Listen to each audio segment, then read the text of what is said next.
बिस्मिल्लाहिर्रहमानिर्रहीम। 10th class, unit number 12, angle in a segment of circle. इसका पहला theorem आज हमने डिस्कस करना है और एग्ज़ाम्स के पॉइंट ऑफ व्यू से बहुत इंपॉर्टेंट है। मैंने इसके लिए डायग्राम भी बना के रखी है, आपके सामने एक सर्कल ड्रॉ किया हुआ है। और देखें, सबसे पहले स्टेटमेंट को समझते हैं। कहता है the measure of a central angle of a minor arc. यहाँ पे जो दो चीज़ें सबसे इंपॉर्टेंट है, एक है माइनर आर्क और एक है मेजर आर्क इस स्टेटमेंट के अंदर। ठीक है, माइनर आर्क में हम अगर एक पॉइंट लें ए और एक सी, तो ए सी जौन सा है, नज़र भी आ रहा है कि ए से सी तक का जो डिस्टेंस है सर्कल के ऊपर वो थोड़ा है, जिसकी वजह से इस आर्क को कहते हैं माइनर आर्क। और इस माइनर आर्क की कोरस्पॉन्डिंग मेजर आर्क कौन सी होगी? वो ए बी सी, ये मेजर आर्क बनती है। ठीक है, बी एक पॉइंट हमने उसका सहारा लिया, तो हम अगर यूं भी बोलेंगे ए सी तो गलत हो जाएगा, क्योंकि ए सी तो इस तरह भी हम प्रोनाउंस कर रहे हैं। तो ए सी जौन सा, जब हम इसकी बात करेंगे हम कहेंगे ये माइनर आर्क है, और ए बी सी ये कोरस्पॉन्डिंग मेजर आर्क है। अब ये जो सेंट्रल एंगल इस माइनर आर्क की वजह से जो बन रहा है, यानी ए ओ सी, ये जो एंगल बन रहा है, कहता है कि ये जो सा मेजरमेंट में डबल है, किससे? इससे जो कोरस्पॉन्डिंग जो मेजर आर्क पे जो दूसरा एंगल बन रहा है, जिसको सर्कम एंगल कहते हैं, ए बी सी, इस एंगल से। ठीक है, स्टेटमेंट दोबारा पढ़ता हूँ, फिर दोबारा से समझाता हूँ। क्या कहता है? The measure of a central angle of a minor arc of a circle. ये जो माइनर आर्क है, ये जो सेंटर के साथ, ओ सेंटर है किसका? सर्कल का। इस सेंटर के साथ जो एंगल बनाता है, ये जो माइनर आर्क क्या एंगल बनाएगा? ए ओ सी। तो इस ये जो एंगल है, कहते हैं ये डबल है, इज डबल, ये दुगना है। किससे? डेट ऑफ द एंगल, उस एंगल से जो सबटेंड करता है, जो बनाया गया है subtended by the corresponding major arc. ये जो कोरस्पॉन्डिंग मेजर आर्क पे हम कोई सा भी पॉइंट लेंगे, हमने बी पॉइंट लिया, हम यहाँ पे ले सकते थे, बी पॉइंट यहाँ पे ले सकते थे। तो जब उस ए बी सी, जो ये वाला जो एंगल बना है, ये एंगल हाफ है किस एंगल के? इस एंगल से। या दूसरे लफ्ज़ों में हम ये कह सकते हैं कि ये जौन सा एंगल है, ये डबल है ए बी सी से। ये हमने प्रूव करके दिखाना है। तो सबसे पहले जो हमें गिवन है, हमने वो लिखना है, यहाँ पर डिस्कस करते हैं। हमने गिवन में कहा कि सबसे पहले तो हमने ये बताना है कि माइनर आर्क हमने बतानी है। तो माइनर आर्क कौन सी? ये ए सी। तो हमने यहाँ पर कहना है ए सी, और आर के लिए ये सिंबल ऊपर छोटा से जाहिर किया जाता है। Is an arc of a circle, of a circle with centre, with centre O. ठीक है, जिसका सेंटर क्या है सर्कल का? वो है ओ। अच्छा, वेयर एज, जहाँ पर whereas angle A O C, ये क्या है? Central angle. Whereas angle A O C, ये क्या कहलाएगा? Central angle. हमने डिस्कस, ये गिवन में हमें उसने बताया हुआ है, is the central angle, central angle. ठीक है, अच्छा, and angle A B C, ये कहलाता है सर्कम एंगल। जो सर्कम के ऊपर कोई पॉइंट लें, सेंटर से जो पॉइंट ले, सेंटर के साथ जो दो पॉइंट मिलकर एंगल बनाते हैं, उसको क्या कहते हैं? सेंट्रल एंगल कहते हैं। और अगर सर्कल के ऊपर किसी पॉइंट के साथ अब जो एंगल बनेगा, वो क्या कहलाएगा? सर्कम एंगल कहलाएगा। तो हम कहेंगे angle A B C, A B C क्या कहलाएगा? Is circum angle. ठीक है, ये सर्कम एंगल है हमारे पास। अच्छा, देखें, गिवन में दोबारा से रिपीट कर देता हूँ कि गिवन हमें क्या है? हमें एक माइनर आर्क गिवन है, उसको हमने ए सी कहा है। A C is an arc of a circle, जिसका सेंटर क्या है? ओ है। अच्छा, उसके बाद ये जो सेंटर से इस दोनों पॉइंट्स पर ये जो आर्क है ए और बी पॉइंट, ए ओ सी ये सेंट्रल एंगल बनाएगा, जबकि ए बी सी ये क्या कहलाएगा, ये सर्कम एंगल कहलाएगा। ठीक है, अब हमने प्रूव करना, देखें जी, प्रूव में हमें ये कहा है टू प्रूव कि जो सेंट्रल एंगल है वो पैमाइश में डबल है। The measure of A central angle of a minor arc of a circle is double, वो दुगना है, यानी ये एंगल दुगना है ए बी सी इस एंगल से। ठीक है, अब मैं तो दोनों को इक्वल लिखना चाहता हूँ, तो मेजर एंगल ए ओ सी, मैं यहाँ लिखता हूँ मेजर एंगल ए ओ सी मैं इक्वल करना चाहता हूँ measure angle A B C को। तो जब हम ये कह रहे हैं कि ये जो एंगल है ए ओ सी ये डबल है ए बी सी से, तो इक्वल करने के लिए मुझे क्या करना पड़ेगा, ये जो ए बी सी है इसको 2 से मल्टीप्लाई करूँगा तो तब जाके ये दोनों एक दूसरे के इक्वल होंगे। ये हमने प्रूव करना है। समझ में आ गई? मैं रिपीट कर देता हूँ, क्या कहा था, the measure of a central angle, ये जो सेंट्रल एंगल है ऑफ अ माइनर आर्क, इस माइनर आर्क से जो एक जो सेंट्रल एंगल बन रहा है सर्कल का, इस डबल ये पैमाइश में दुगना है दैट ऑफ द एंगल, उस एंगल से जो सबटेंडेड है by the corresponding major arc, जो इस मेजर आर्क के ऊपर जो पॉइंट हमने बी लिया हुआ है और ए बी सी जो एंगल बन रहा है उस एंगल से ये वाला एंगल क्या है, डबल है। तो हमने तो इक्वल करना है, तो measure angle A O C equal तब होगा ए बी सी से जब इसको 2 से हम मल्टीप्लाई कर लेंगे। ठीक है, इसके बाद हमने कंस्ट्रक्शन करनी है। मैंने ऑलरेडी पहले से ही कंस्ट्रक्शन की हुई है।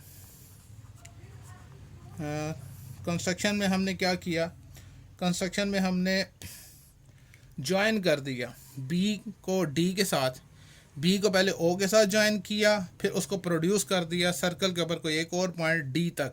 तो इस तरह से हमारे पास ये एक बन गया और फिर हमने इनको जो से एंगल्स के नाम दे दिए। ठीक है, आप बुक से देख लें, कंस्ट्रक्शन सिंपल सी है।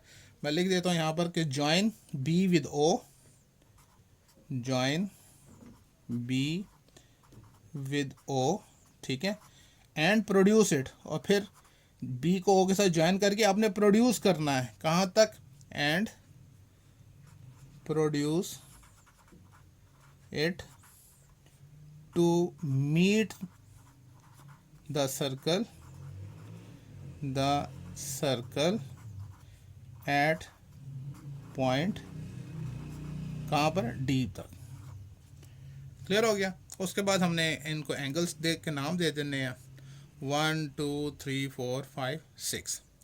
अब हमने इसको प्रूफ करना है। एक तरफ हमने सारी स्टेटमेंट्स लिखनी है और on behalf of that statements हमने इसकी कुछ रीजंस भी यहाँ पर लिखनी होगी। ठीक है, अच्छा देखें स्टेटमेंट में, अब मैं आपको थोड़ा सा बुक से थोड़ा सा हट के, बुक वाले ने तो बहुत शॉर्ट करके कुछ भी एक्सप्लेन नहीं किया, अब मैं कोशिश करता हूँ यहाँ पर आपको एक्सप्लेन कर। सबसे पहले मैं ये ट्राइंगल डिस्कस करता हूँ, ट्राइंगल ओ ए बी। आप सिर्फ इस ट्राइंगल पे अगर आप गौर से देखें तो मैं यहाँ लिखता हूँ इन ट्राइंगल ओ ए बी। अब आपने सिर्फ इस ट्राइंगल को फोकस करना है, ओ ए बी। अगर हम सिर्फ इस ट्राइंगल को देखें तो आपको नज़र आ रहा है कि ओ ए जो सा है वो किसके इक्वल है, ओ बी के, और ये दोनों क्या है, ये रेडियस हैं। तो मैं लिख सकता हूँ कि measurement O A is equal to measurement O B, और इसके रीज़न क्या है, radii of the same circle, radii of the same circle, कि दोनों रेडियस तो लाजमी बात है इक्वल होंगे। अच्छा, हमने थ्योरम एक पढ़ा था 9th क्लास में कि अगर एक ट्राइंगल की कोई सी दो साइड्स इक्वल हों तो उनके ऑपोजिट एंगल्स भी एक दूसरे के इक्वल होते हैं। तो मैं यहाँ लिख सकता हूँ कि measure angle 1 is equals to, ये मेजर एंगल 1 किसके इक्वल होगा, मेजर एंगल 3 के, मेजर एंगल 3। हम इसके रीज़न लिख देते हैं, angles opposite equal sides, opposite to equal sides. ठीक है, कि ये जो ट्राइंगल है ओ ए बी, उसके ये दोनों जो एंगल्स हैं ये ऑपोजिट किसके हैं, इक्वल साइड्स के ऑपोजिट हैं। क्लियर हो गया। अच्छा, जैसे हमने इस ट्राइंगल को डिस्कस किया ओ ए बी को, अब हमने डिस्कस करना है ओ बी सी को। अब ये वाली ट्राइंगल डिस्कस करेंगे। Now in triangle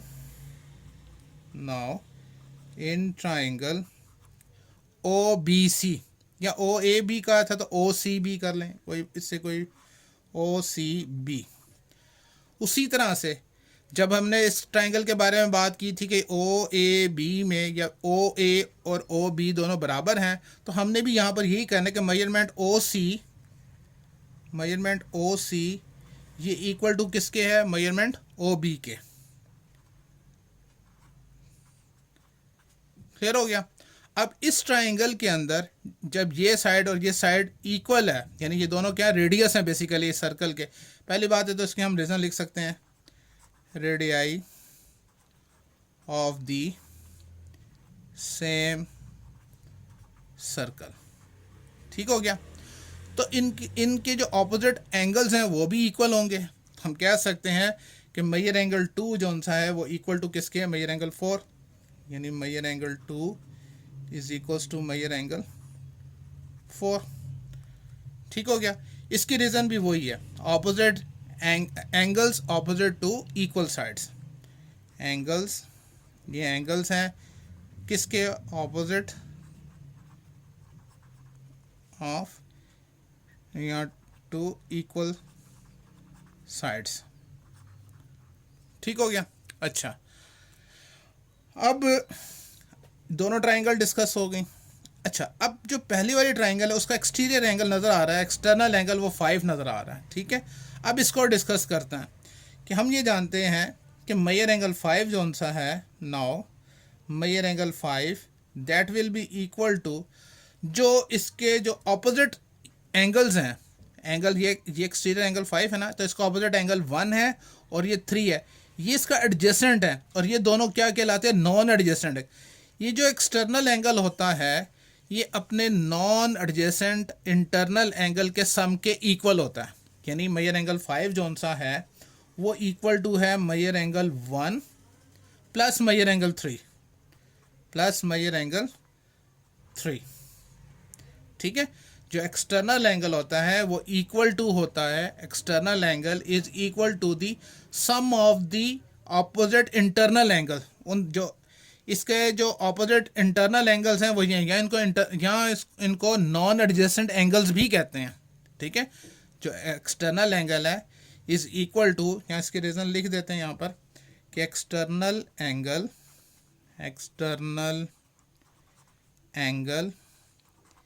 is equal to sum of non adjacent interior angle या इंटरनल एंगल कह देते हैं, इंटरनल एंगल्स।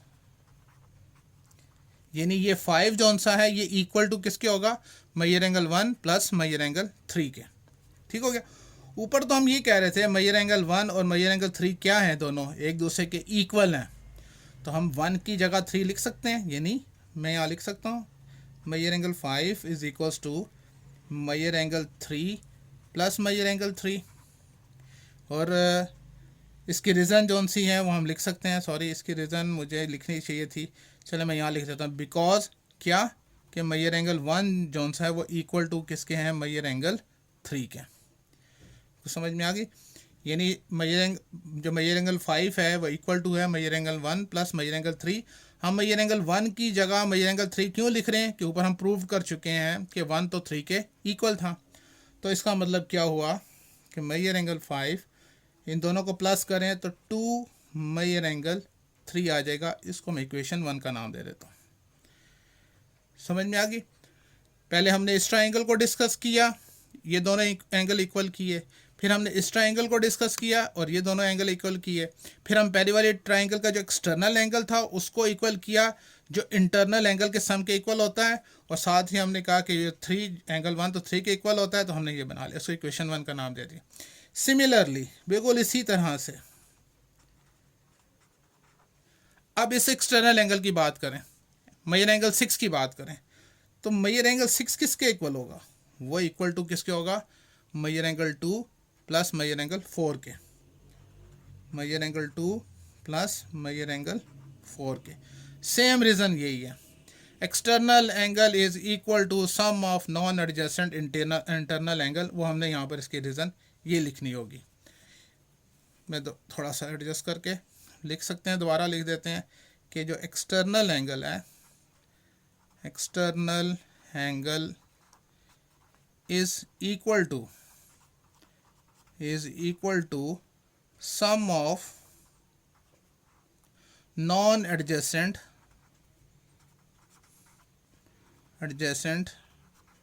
Internal angles. ठीक हो गया? अच्छा, अब आपने ऊपर क्या प्रूव किया था कि 2 तो इक्वल किसके है? 4 के। तो हम 2 की जगह 4 लिख सकते हैं। तो हम यहाँ लिखते हैं measure angle 6 is equals to measure angle 4 plus measure angle 4। Reason because कि मेजर एंगल 2 जो सा है वो तो इक्वल टू है किसके? मेजर एंगल 4 के। तो ये भी मेजर एंगल 4 है, ये भी है, तो क्या लिखेंगे कि measure angle 6 is equals to 2 measure angle 4। ये हमारी इक्वेशन 2 है। अब हमने क्या करना है? अब हमने ये करना है कि 1 और 2 को ऐड करना है बाय एडिंग इक्वेशन 1 एंड 2। तो यहाँ पे लिख देते हैं बाय एडिंग इक्वेशन 1 एंड 2। तो याद रहे लेफ्ट हैंड साइड में लेफ्ट हैंड साइड ऐड होती है, यानी measure angle 5 plus measure angle 6 is equals to right hand side में राइट हैंड साइड ऐड हो जाएगी, यानी 2 measure angle 3 plus 2 measure angle 4। ठीक है? अच्छा, इसको तो ऐसे लिखेंगे measure angle 5 plus measure angle 6 is equals to 2 दोनों में कॉमन आ गया, तो measure angle 3 plus measure angle 4। अब देखिए ये क्या है? 5 प्लस 6, तो एंगल 5 ये है और 6 ये, यानी यहाँ से यहाँ तक 5 है और यहाँ से यहाँ तक क्या है? 6 है। तो 5 प्लस 6 किसके इक्वल होता है? AOC के इक्वल होता है। तो इसकी जगह हम लिख सकते हैं measure angle AOC is equals to 2 times of measure angle 3 plus measure angle 4। 3 यहाँ से यहाँ तक है, 4 यहाँ से यहाँ तक है, तो ABC इनकी जगह लिख सकते हैं मेजर एंगल ABC। और यही हमने क्या करना था? ये हमने प्रूव करना था, हैंस प्रूव्ड। तो इस तरह से हमने थ्योरम जो सा है वो प्रूव कर दी। बहुत आसान थ्योरम है, मुश्किल नहीं, बुक में थोड़ा सा उन्होंने मतलब एक्सप्लेन नहीं किया, तो आपने बड़ी आराम से, मैं सिर्फ 1 मिनट के लिए दोबारा से रिवाइज़ कर देता हूँ कि सबसे पहले आपने ये ट्राइंगल डिस्कस करनी है। कहना है कि इन ट्राइंगल AOC, तो पहला काम क्या करेंगे? हम कहेंगे कि जी जो OA है वो इक्वल टू है OB के, और radii of the same circle. जब एक ट्राइंगल की कोई सी 2 साइड्स इक्वल हों तो उनके ऑपोजिट एंगल्स भी इक्वल होते हैं, तो 1 इक्वल टू 3 कह दिया। इसी तरह फिर हमने डिस्कस करना है इस ट्राइंगल को OCB को, उसमें भी हमने यही बात करनी है कि OC OB के इक्वल है और radii of the same circle है। जब एक ट्राइंगल की 2 साइड्स इक्वल होती हैं तो उनके ऑपोजिट एंगल्स भी इक्वल होते हैं, तो हमने कहना 2 इक्वल टू 3 है।